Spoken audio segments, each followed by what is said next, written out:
chibesa nekene nonyana nwanzi toda so wika rasta ata kero bwate besa ne otokonya kero muntu ntariko batebira tiga bakekera muntu karibisha abantu ogo karibisha muntu no bwanjani tari kuoga na gutuogerera ukaribisha na ninchu soaga. Finally, wenzangu mheshimiwa Sifuna na mwenzangu waheshimiwa Babu, mimi niliingia siasa pamoja na nyinyi. Tulikianza siasa, mimi nilianza na Sifuna, nilianza na Wini, nilianza na mheshimiwa Babu Owino na Kibageni. Sisi tulikuwa pamoja. Na unajua hii siasa hawa wananchi kitu saa zingine hawajui.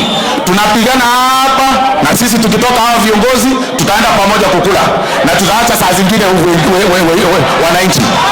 Na leo tuko pamoja, kesho hatuko pamoja.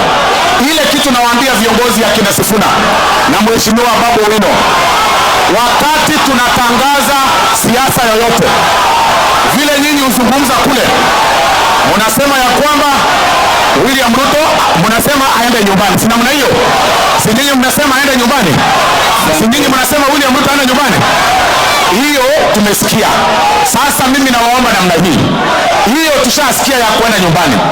Ile tunaomba nyinyi viongozi wote ambao mko hapa, akishaenda nyumbani, sisi ambao tumekuja kama alternative, tutafanya hii kazi hii na kazi hii na kazi hii na kazi hii.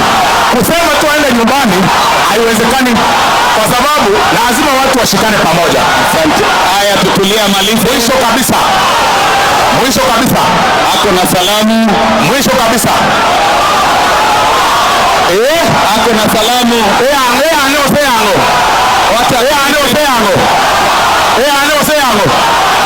William Ruto kuseyane.